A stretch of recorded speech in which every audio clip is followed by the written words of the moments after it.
morning, everybody. This is Bill Crozer from Baker Botts. We're going to kick off our webinar this morning on the Lightning Oil versus Andarko case. First, I want to thank everybody for joining us. This is a jointly hosted presentation with our firm, Baker Botts, and the Texas Oil and Gas Association. We worked together on the amicus brief that was filed in the Texas Supreme Court, and it's probably, we think, the most significant decision in oil and gas in Texas, at least this year. And it made sense for us to get together with those who do oil and gas legal work, particularly operations, to discuss what the decision's about, why it's important, and how it might affect your operations going forward. We have three, I'll be the host today for the meeting. We have three speakers who will walk us through the discussion. The first is Samara Klein, who's a partner in our appellate practice group in our Dallas office. She was the lead lawyer on the brief that was filed with the Texas Supreme Court. She has more than 25 years of appellate experience in handling complex matters, especially oil and gas matters, and is board certified in civil appellate law by the Texas Board of Legal Specialization. She's a 1989 graduate of Harvard Law School. Also with us is Jason Newman, who works with me in our energy litigation practice group. He represents primarily oil and gas clients in a wide range of matters, especially in Texas and especially in the shale plays, and has done a lot of work involving horizontal drilling operations. He has his JD from South Texas College of Law in 2004. And finally, also on the phone with us is Corey Pomeroy, who's the Vice President and General Counsel of the Texas Oil and Gas Association, and has been leading the legal work for Texoga for several years, both in front of the state legislature and also in the many legal matters that have helped shape Texas oil and gas law. Corey, would you like to share some opening comments? Sure, I'd like to. Thank you, Bill, for that introduction. As Bill mentioned, I just want to confirm that you can hear me right now. Yep, yes. Okay, good. As Bill mentioned, this is a very important case, and we were excited by the result of it. We have been involved in trespass cases in the past with regard to FPL v. EPS, which was the case regarding the subsurface trespass of a Class 1 injection well, and engaged Samara in that matter, which went, as I recall, up and down to the Supreme Court twice. Engaged Samara on that issue, and who gave was very instrumental in ensuring that the court was focused on principles of trespass law that enabled maximum that were beneficial to the industry. When this matter came up, it was a perfect fit again to work with Samara and the team at Baker Botts, and we're excited about the results. So I'd like to go into some more detail as the presentation goes on, but I think that's good enough for now, Bill. Great. Let me give just a few preliminary instructions, and then we'll get started with the presentation. First, the line is muted for participants, so that if you have any questions during the webinar, please send them to Lauren Vasquez. And let me give you her email address. You might want to write this down. Lauren, Lauren .Vasquez, VASQUEZ, at bakerbotts.com. And that's Lauren.Vasquez, VASQUEZ, at bakerbotts.com. And then she will pass them along to us, and we'll respond to them, as many of them as we can, during and after the presentation. Second, we've been approved for CLE credit for this presentation. In California and Texas, you'll be receiving 0.75 hours of CLE, and in New York, for some reason, 0.5 hours. A CLE affirmation code will be given towards the end of the presentation. That's the rules. Please record that code when we give it to you and complete the CLE affirmation form that was included in the invitation. We will also send that form along with a copy of our presentation and client alert to all attendees after the webinar. So you'll get the PowerPoint, and again, you'll get this code and information so you can record the CLE. All right, and with that, let's go ahead and kick off the presentation. I think Samara is going to first walk through what the decision was about and what it held, and then Jason's going to talk some about the application of it and what it means in the industry. Good morning. This is Samara Klein. Thank you all for joining us this morning. We're going to walk through in the next series of slides the background of the case as presented in the appellate record and brief. As you see from the slide that's on the screen, the court phrased the question presented by this case as whose permission is necessary to drill an off-site horizontal well. In some ways, I think maybe a better way to characterize the question presented is who, if anyone, has the absolute right to exclude drilling activities in the subsurface. But as you see, and we can move on to the next slide, the background of the case was that you had Lightning as the lessee of the Briscoe Ranch property, Andarko as the lessee under the Chaparral Wildlife Management Area. The Wildlife Management Area had a number of restrictions and limitations on drilling activities such that Andarko was mainly using off-site drilling in this area. And if we go to the next slide, Andarko contracted with the Briscoe Ranch surface owner to drill horizontal wells that would cross the lease line and produce within its lease interest. So the take points would be located on Andarko's side of the lease line. The wells would not produce from Lightning's mineral estate, but would pass through various mineral-containing formations within Lightning's lease. I want to give you a few other facts that I think were important to the way the case came out. And they're actually found not in this opinion from the Texas Supreme Court, but an earlier opinion in the same case back in 2014 before the summary judgment proceedings that led to the most recent Texas Supreme Court decision. Lightning sought to get a temporary injunction in the district court, and that temporary injunction was denied, and Lightning took an appeal from that decision, which is it's unpublished, but that gives a little more detail about the factual presentation that was made. There was an evidentiary hearing on the temporary injunction, and the facts were that Lightning had two wells that had been previously drilled. Andarko came in and staked a proposed well, in response to which Lightning immediately staked a third well of its own in the same location and rushed to get it permitted.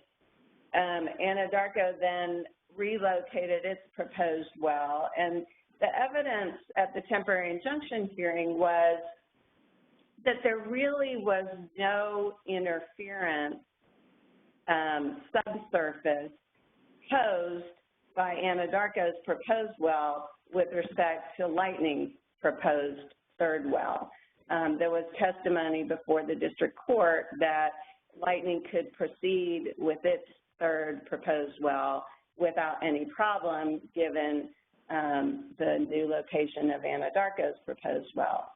The other piece of information that was presented to the Supreme Court was that Anadarko presented evidence that if it could not drill from the Briscoe Ranch surface, it would lose about 85% of the available production under the Chaparral lease.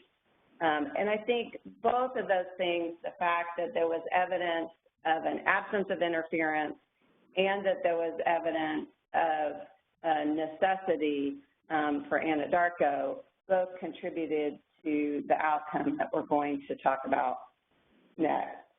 And let's go to the next slide. The lawsuit was pending in Dimmitt County, and it started when basically Lightning refused to agree to any location of Anadarko's proposed well and instead sued for an injunction to prevent drilling through its mineral estate. And it asserted two causes of action. The first was trespass, and the second was tortious interference. I told you about the temporary injunction proceeding. The temporary injunction was denied. That went up on appeal. It was affirmed. And after that, both parties in the trial court moved for summary judgment on these two pending claims of trespass and tortious interference. The district court granted Anadarko's motion for summary judgment and denied Lightning's motion. And on the next slide, we go up on appeal to the Fourth Court of Appeals, and essentially the Court of Appeals grounded its decision affirming the trial court on the idea that Lightning, as the mineral lessee, had no right to control the subsurface. It had no right to control the subsurface under its lease terms, and it had no right to control the subsurface under common law. The court also indicated that it was the surface owner that controlled the subsurface, and that because Anadarko had permission from the surface owner, that being Briscoe Ranch, Lightning had failed to establish its trespass claim, and Anadarko had established an affirmative defense of justification on the tortious interference claim. The Fourth Court of Appeals opinion is pretty short. It doesn't have a whole lot of analysis, but still I think that some people were surprised that the Supreme Court took this case because in many ways the Court of Appeals opinion was totally consistent with what we all understood the law to be. Nonetheless, Lightning sought review in the Texas Supreme Court, and really the focus of its briefing was the idea that it had an absolute right to exclude activities in the subsurface. And its theory was that its interest, its leasehold interest, would be destroyed by the drilling activities and placement of wellbores and pipes, and that its interest should not be burdened in this regard, that it has an absolute right to say no to anybody for any reason.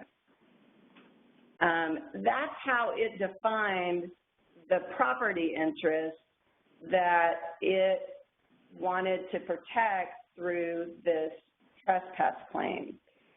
And I think that the Supreme Court, as Corey mentioned, going back to the FPL case and in other cases, the Supreme Court has been really hesitant to use trespass law in these kind of circumstances. It's been very reluctant to expand the law of trespass into the subsurface, to expand the law of trespass beyond what we typically think of as trespass, which is you have a physical space, you can lock the door. If someone comes through without your permission, you have a cause of action.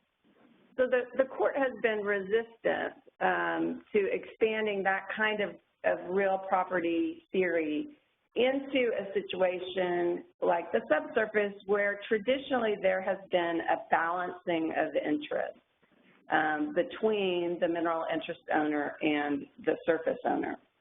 So when we say this case is important, in many ways it's important for what didn't happen. And I think the thrust of our amicus brief was to caution the court, as we have in the past, that changing the law of trespass to make it applicable in these kind of circumstances is a dangerous thing to do that would upset what have been traditional expectations for a long, long time in these areas. Nonetheless, Lightning petitioned for review. The Supreme Court granted the petition and requested full briefing from the parties. Corey, do you want to talk for a minute about how Texoga got involved and sort of what the thinking was at the time? Sure. We, as you mentioned, Samara, in building on earlier work on trespass issues in the FPL case, our amicus brief sought to caution the court against recognizing a new cause of action for this type of activity. Now here, where we've got wellbore, a wellbore producing oil well as opposed to injection from an injection well. Our amicus sought to coordinate or rather augment Andarko's briefing to give the court comfort that, number one, you don't need to recognize this new cause of action because there are adequate and long-standing legal principles that protect the rights of mineral interest owners. We talked a long time about whether we wanted to go into detail about how the accommodation doctrine serves to provide Lightning with the remedy and ability to develop its mineral estate as it needs to. And I believe we're going to go into a discussion about how that is so, even though now it's in sort of a non-traditional party arrangement under the accommodation doctrine, whereas traditionally you've got surface owners in comparison to mineral owners. Here you have a mineral owner or a mineral lessee, Andarko, who, as Justice Johnson in the decision, is serving as an agent of the adjacent surface owner, Briscoe Ranch, and how that use pairs against Lightning as the adjacent mineral lessee's ability to develop its mineral estate. So that was one of the primary subparts of our original argument to the court, or caution to the court, which is that there are adequate legal principles available to Lightning currently. The second subpart of that was just to further emphasize and reinforce that Texas law doesn't give a mineral estate the right to exclude from the subsurface, and it goes to Samara's point about expectations. The ability to exclude another on the surface of a piece of property is very obvious, but as you go up into the sky, as Heck talks about in Coastal v. Garza, or or down into the subsurface, your expectation of privacy diminishes, and therefore your ability to exclude is diminished as well. So we wanted to caution the court and reinforce what we had previously briefed in FPL, which I think was on their minds and was cited in this opinion, to not go there. The second part of our amicus, I think, wanted to, and Samara was very cognizant of the lack of briefing that had been in that was in the record at the time with regard to the regulatory structure that the Railroad Commission has in place to protect mineral interest owners. And so we briefed that as well. We talked about the Railroad Commission rules that protect relative rights from off-site operations, and we talked about the recent updates that the Railroad Commission made to unconventional fracture-treated fields in Rule 86 that updated the rules to account for modern drilling methods and continued the Railroad Commission's objective and mission in maximizing production, minimizing waste, protecting correlative rights among the parties. So those were the goals that Texoga sought to put forward in our amicus brief, and I think the court, as the first footnote it dropped was that Texoga submitted an amicus here, so we were glad that they took a look at our amicus to help inform them in their decision. And Corey, just a couple of things following up on that.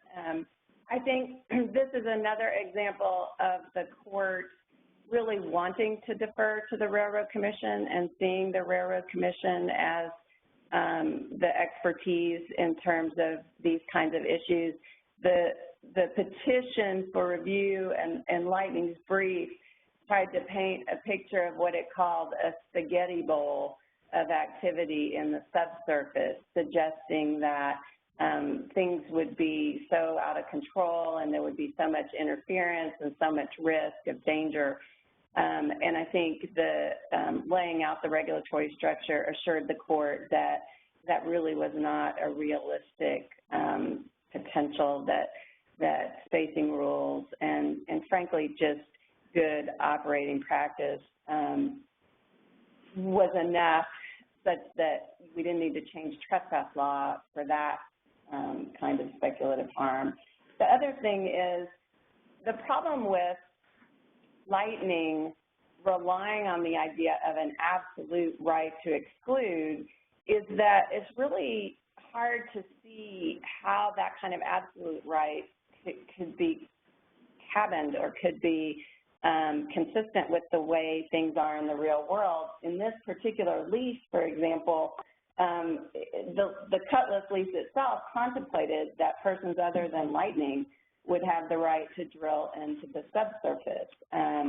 There were different minerals that were not conveyed under the Lightning lease. There was a Pew clause. There were a variety of things about the lease that made clear that there were going to be other subsurface activities, and so you couldn't really square that with an absolute right to exclude. And if you just think about an absolute right to exclude, it's hard to see. I mean, the surface owner does all sorts of things in the subsurface, whether it's, a stock pond or a basement or water drilling. So there were a lot of problems with the potential for the kind of theory that Lightning was advocating. So the Texas Supreme Court, as everyone knows at this point, affirmed in a unanimous opinion and spent a lot of time really analyzing the rights of the surface owner, the rights of the mineral lessee, and really focusing on balancing those rights and articulating how existing law and traditional common law principles balance those rights, all with the idea of maximizing production, and how the regulatory structure complements that by regulating for safety, spacing, those kinds of concerns. The court confirmed that there is no absolute right to exclude under trespass law. The court confirmed that what it called the mass of earth surrounding recoverable minerals is owned by the surface owner, and the right to develop the minerals belongs to the mineral interest owner or lessee. Really nothing new there, but it has been a while since the court talked in those terms. The court also confirmed that the mineral estate is dominant, but explained, as it has done before, that what that means is the mineral estate has the right to use as much of the surface as is reasonably necessary to produce and remove the minerals. The second two bullets on this slide I want to talk about. They are in the opinion. This language is in the opinion. The court talks in terms of the idea that Lightning failed on its claim because it failed to show an interference with its right to develop. In other words, it failed to show that it was reasonably necessary for it to exclude Anadarko's drilling activities. In fact, as we talked about earlier, the evidence on the temporary injunction hearing was to the contrary, that this proposed activity by Anadarko would present no conflict with Anadarko's proposed well site. And the court does say, in the third bullet there on the screen, an unauthorized interference with the place where the minerals are located constitutes a trespass only if it infringes on the mineral lessee's ability to exercise its rights. I'm going to put an asterisk on that because I don't think that the court really intends to invite future trespass claims even when there is a greater showing of interference. And the reason is, if you read the whole of the court's opinion, really what the court is saying is, we don't need trespass law here. We have existing common law principles, the accommodation doctrine. In some sense, the rule of capture comes into play. We have a regulatory structure, and really, throughout the opinion, the court is talking about balancing. Balancing isn't really a concept that fits with trespass law, which has traditionally been a strict liability tort. So I think that this third bullet, while it is language in the opinion, I think it's a little bit of loose language because I think if you read it in the context of the opinion as a whole, the court is really trying to close the door on trespass claims in these kinds of circumstances where the issue is really one of a balancing between the surface owner's interest and the mineral interest. Now, one argument that Lightning made is that when Anadarko drills, inevitably it will remove some of the actual mineral that Lightning holds under its lease. And the court actually tried to quantify that in a footnote, and it said for every 1,000 linear feet drilled with an 8-inch bore, there's approximately 15 cubic yards of dirt and rock, and so whatever minerals are in that, and they will be small, those actually will be removed and unavailable to Lightning. And Lightning's argument was, well, that's a trespass because we own that. And here is a classic example of how much the Supreme Court viewed this as a balancing test, because it basically said that interest is so small that potential for harm is so small that it is outweighed by the interests of the industry as a whole in maximizing production. And so it said that that small amount of minerals embedded in rock and dirt that's brought up through the drilling activity is not enough. It's not a sufficient injury to constitute a trespass claim.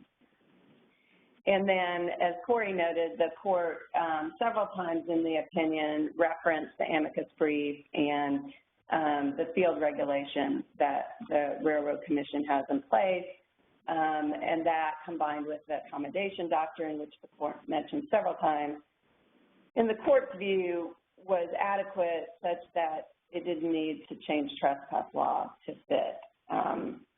And if you look at the next slide there, really the problem was this idea of an absolute right to exclude, that basically to recognize that would significantly alter the balance that we've had in place for a long time, and that's really necessary to maximize production.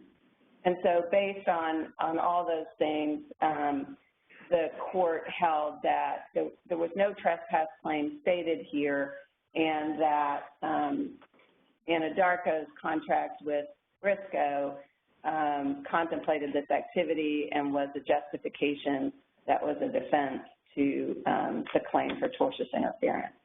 So that's kind of a summary of the background and the holding of the case.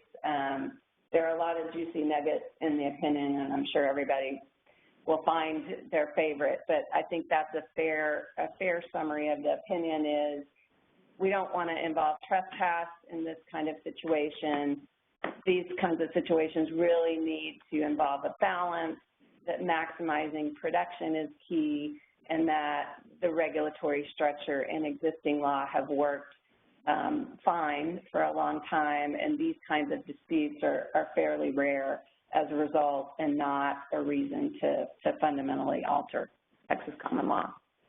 Thanks, Samara, for that overview and that summary of the decision. I know I've seen that there's been a number of folks who have joined our presentation since we started. We're going to have Jason Newman talk next on what the decision means in terms of your actual operations and what some of the issues might be going forward. Let me remind everybody two things. One is if you have questions based on anything Samara, Jason, or Corey have said, please send an email to Lauren Vasquez. It's Lauren.Vasquez, V-A-S-Q-U-E-Z, Lauren, L-A-U-R-E-N, .Vasquez at bakerbots.com. And secondly, at the end of the presentation, I'll give you the code number for our CLE credit for this presentation. And with that, Jason, why don't you discuss kind of what this all means? Sure. All right. So I'm going to kind of move along as quickly as I can through the what I think are the key takeaways from the opinion, because I know that many of you will have questions, and we want to make sure we have time to answer those at the end. So, let me just start off by saying, when you read this opinion, I agree with Corey and Samara that the key rationale that was underpinning this decision was economic efficiency. The court recognized that off-lease drilling does reduce waste, and it's an efficient way to recover minerals. And in that regard, I think this case is just very interesting from my viewpoint, and that here we see the Texas Supreme Court really taking on issues that involve horizontal drilling, and in my view, working hard to come up with a decision that will give some workable principles to operators in the future that find themselves in this situation. I mean, there wasn't going to be a perfect outcome, when you looked at the divergent interest involved here. But I think the court tried very hard to craft a balance that'll work. As Corey noted, the court did view Anadarko as standing directly in the shoes of the surface owner. for accommodation doctrine purposes. And that's a unique application of the accommodation doctrine. I mean, the classic situation that we're all familiar with is a conflicting use between the surface, the classic case of surface irrigation versus the mineral interest owner's location for a well. And, you know, how does the accommodation doctrine balance those interests? Well, 9 times out of 10 or 10 times out of 10, the court sides with the mineral interest owner as the dominant estate. I think going forward, it'll be very interesting to see how the court applies accommodation doctrine law to the situation of, you know, a mineral interest owner standing in the shoes of the surface owner, both of which are trying to develop minerals, which is important to the state. Because I think of the uncertainty inherent in the accommodation doctrine, the best practice remains, you know, after this decision, to try to get an agreement from both the mineral and surface owner to minimize the uncertainty involved in this situation. So I don't think that that's changed as a result of this decision. And then finally, you know, here we see the court really drilling down into the geology and the subsurface formations and applying, you know, oil and gas property and Texas property law principles to these actual subsurface estates in a way that, you know, I don't think they've done before. And so I think that that focus on the geology and the subsurface strata could give rise to a new way of looking at this subsurface estate when it comes to off-lease drilling or just with regard to mineral conveyances. All right, so one key takeaway is that, you know, an operator that's in Anadarko's position has increased certainty that surface owners can consent to off-lease drilling. You know, I know that many operators, and maybe many of you on the phone in the past, have done off-lease drilling like this and have relied upon permission from the surface owner. Now we know that that practice, which people probably thought was the right view, actually, you know, has the stamp of the Texas Supreme Court behind it. Now, the key word in this bullet, though, is that operators that are in Anadarko's position. So that means exactly in Anadarko's position, meaning that the surface owner that you get permission from actually owns that subsurface mass, and that you have the consent of that surface owner worded properly so that you actually do stand in the shoes of the surface owner. The next takeaway, of course, is if you're, you know, in Lightning Oil's position and you know, don't have any actual proof of interference, there may not be anything you can do to prevent an adjacent operator from drilling through your mineral estate. We'll touch on that again here in just a second. And then, of course, you know, it kind of goes without saying that the price for surface and subsurface access in the future may increase now that there's certainty, some certainty, that that is enough to allow you to drill through the subsurface estate.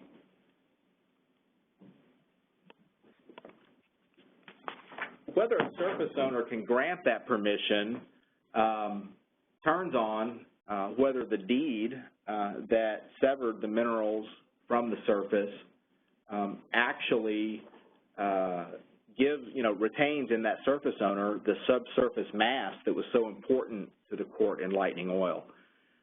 If that deed creating the severance, you know, reserves or conveys that traditional mineral estate in place as the court viewed it, then permission from the surface owner is likely enough to put you, you know, in solid footing like Anadarko.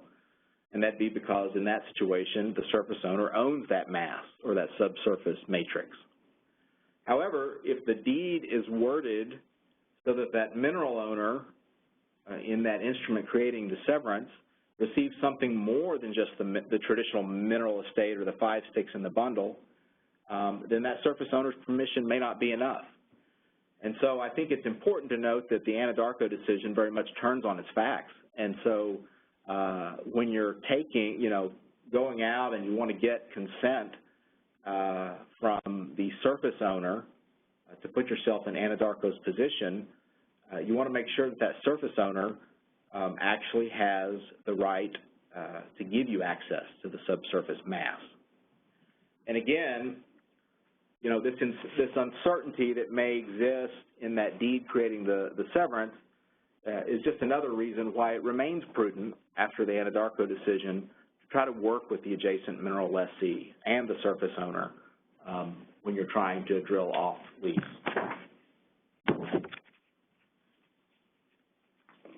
One thing I think that's interesting about this opinion is that we have clients, and many of you on the phone may actually have been or may be on both sides of this issue. And so, to me, one of the things I think that was interesting about the court's view of Lightning Oil's position is that they viewed that Lightning Oil had failed to present evidence that Anadarko's wells would actually interfere with Lightning's right to develop. Of course, it's that right to develop that is traditionally conveyed in an oil and gas lease. The court, I agree with Samara, the court, did kind of leave open the door for trespass or an unauthorized interference with that right to develop, but then kind of quickly jumped to the accommodation doctrine as the way to resolve that. And so I think going forward, courts will apply an accommodation doctrine type balancing, in this situation. And so, had Lightning Oil offered some proof of interference with its right to develop the minerals, it might have been able, in the first instance, to satisfy a claim for injunctive relief based on that doctrine. And again, this goes back to how we kind of have a new view of the accommodation doctrine because, the court makes clear that Lightning Oil, as the mineral interest lessee, has the dominant estate. And so if truly the accommodation doctrine would apply, to balancing the interest, then Lightning Oil ought to really be starting off ahead because they own the dominant estate. But again, this is a new application of the accommodation doctrine. Whether courts will kind of tend to side with the mineral interest owner like Lightning Oil, as they've done in prior cases involving a conflict between the surface and the mineral estate, or whether they will try to, maximize recovery in the interest of the state and maybe take a different view of the accommodation doctrine remains to be seen. And then I think, when the court really drills down into the argument that Lightning made about, the fact that the surface owner, that there was an oil and gas lease there, and that mineral interest owner, who conveyed that lease may be harmed. The court really took a look at the 5 sticks in the bundle and the way that, traditional severances of the mineral estates work. So I think here we may see going forward, based on the court's really in-depth geologic look at the subsurface estate, attempts to try to reserve or convey more than just the mineral estate. There may be in the future an attempt for the mineral interest owner to try to reserve also the exclusive right to that subsurface strata or matrix. And I think if properly worded, that may be possible. And if that's the case, then that mineral interest owner that also has the exclusive right over the subsurface strata could lease that to an oil and gas company in Lightning's shoes, and then it might be a totally different case than the outcome in the Supreme Court's opinion. Finally, will this decision, you know, apply outside of Texas? We certainly have seen in states that have, you know, less developed oil and gas law that there is a tendency to look to Texas law. I think that really only applies in states that kind of take an ownership of oil and gas in place view. And so we've listed other states here that at least recognize this ownership of oil and gas in place theory.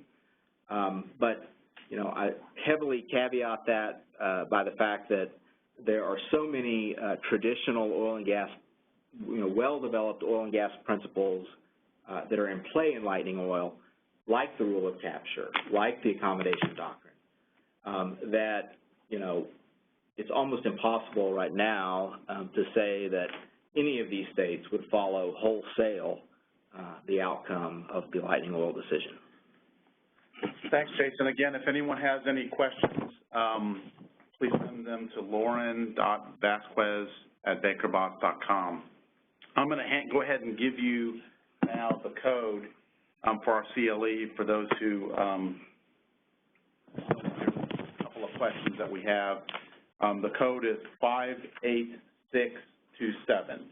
So again, when you stop register for your CLE, use code number 58627. We'll be sending the participants an email later today that has the materials that we've gone over and also the code. But let me ask all three of y'all a couple of questions. And the first one is, is this decision vis-a-vis the rights between Lightning and Anadarko just settle the dispute between the parties at that particular point in time? For example, if Anadarko, if we go back to that picture that showed where the pad, Anadarko wanted to put its pad as a cartoon depiction of it. If Anadarko wanted to put 2 or 3 more pads in like that, would Lightning again be able to say you've interfered and have another lawsuit each time a pad goes in? And it's just a matter of Lightning having better or more proof. And the flip side is if Lightning, for example, 3 years from now actually does have plans to drill a well where the proposed Anadarko wells are laid out, where there now would be strong evidence of an actual interference, would it be prohibited from now raising that issue again? For example, if you do off-site drilling and then 3 years later an operator does want to lay out a well, would they be prevented from claiming a trespass or an interference at that later point in time? Jason, you want to make a stab at that? Sure. I mean, so my view is that the court in Lightning Oil indicated that Texas courts, following its guidance, should view each of these disputes on a case-by-case basis and apply the accommodation doctrine. And, you know, so if you applied traditionally the accommodation doctrine for the next dispute, then Lightning would own the dominant estate, and Anadarko would stand in the shoes of the servient estate, the surface. Right. And so, you know, under traditional accommodation doctrine law, Lightning shouldn't have to show too much of an actual plan to use its surface estate or subsurface estate to develop that to win. But to me, that's where I say it's a whole new world, because we're not dealing with surface irrigation versus mineral estates. We're dealing with competing interest in developing minerals. And so how are courts going to apply that? I think that's going to be a very interesting thing going forward. I mean, I guess that's my point, is just looking at the decision, it seems like the party that's drilling the off-lease wells, like Andarko here, is more vulnerable than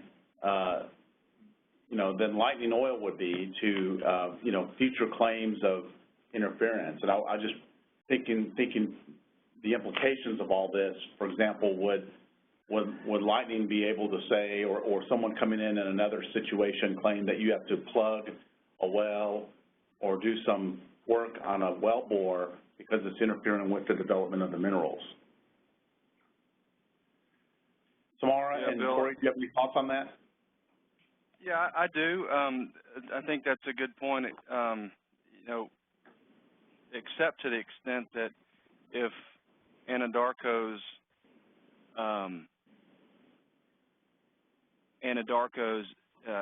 use of the surface is an existing surface use on agency from the Briscoe Ranch, then that sets a presumption under the accommodation doctrine, although light, that would need to be overcome by a demonstration that Lightning has no other way to get to its minerals. And so yeah, I do think that the accommodation doctrine floats with time. It's not set in stone. The court here analyzed it as to the facts before it, but was very specific to say that Lightning's argument is that it should have the right to prevent any surface or subsurface use that might later in the future interfere with its plans, and the court avoided that because it said such a decision would render the mineral estate absolutely dominant and significantly alter the balance achieved through the flexible nature of the accommodation doctrine. So as Jason mentioned, case-by-case basis that we'll just have to take as it comes. Yeah, I think one of the things that Samara said that resonated in my thinking about this is just the need to have cooperation among the two operators and the surface owner, so that there's sort of a consensus or agreement where you can find it among all three as to how the development will take place. We had got another question. I'll throw it to Jason, and anyone else can add in on this. If the courts shy away from applying a trespass cause of action to protect an objecting mineral owner, will the appropriate alternative claim be under the unreasonable use doctrine? Yeah, so that's an interesting question. So let me start by saying, I agree completely with Samara's characterization of what the court's trying to do in Lightning Oil. However, we all know that once you put that case out into the universe, people will read it how they read it. They'll raise claims under it based on their view of it, and courts will grapple with the language in Lightning Oil without the complete benefit of having presented the case from the beginning. So that said, the court does leave open whether there may be in the future a trespass based on the unauthorized, use or interference with that right to develop. So I do think that we will see those claims in the future. Now, whether courts allow those to go forward or try to transition those to the accommodation doctrine remains yet to be seen. But to answer the question, if courts shy away from, traditional trespass law on the right to develop, then I do think we're left with nothing but the, accommodation doctrine, which, as the question points out, one aspect of that is whether, the use, in this analysis between the two, whether the use is reasonable. And so you're going to have to, show that as the owner of that dominant state, that you have a reasonable use. And so I don't think you can just draft up a bunch of plans and put drilling plans and put draft on them and stick them in a file and have that be proof down the road you had a plan. But I do think that to the extent, for instance, if you're in Lightning Oil situation and you had planned to drill 6 months in the future, but you have the ability to bump those rigs up in the schedule, you might think about doing that. because that might be the kind of proof that shows a reasonable kind of prior existing use of the dominant estate. You know, when I read the decision, one of the things that occurred to me that we haven't talked much about, but it's a helpful part of the decision, maybe a smaller part, but the court granted summary judgment, both the Court of Appeals and the Texas Supreme Court, I believe, granted affirmed summary judgment on a tortious interference claim based on justification. And, you know, so it's a legal authority, maybe even two legal authorities, for the idea that if two oil and gas operators have each written agreements and there's a conflict, that one can establish a tortious interference claim against the other as a matter of law. I thought that was a helpful part of the decision, knowing that when I've looked at tortious interference law in the past, it's been hard to find summary judgment authorities on that affirmative defense. Samara, do you have any thoughts on that? I don't think I have anything more to add. I mean, I agree. Okay. It does speak for that proposition. Let me add one additional point, following up with a point that Jason just made. Does this decision mean that if you have an oil and gas lease that you plan to develop in the future and you're surrounded by leases that are owned by other operators, that you need to plant your flag soon in the sense of move forward quickly with laying out how you're going to develop that lease, moving forward on permitting, et cetera, if you think there's some risk of an off-site well being drilled on the acreage that might disrupt your plans? So this is Jason.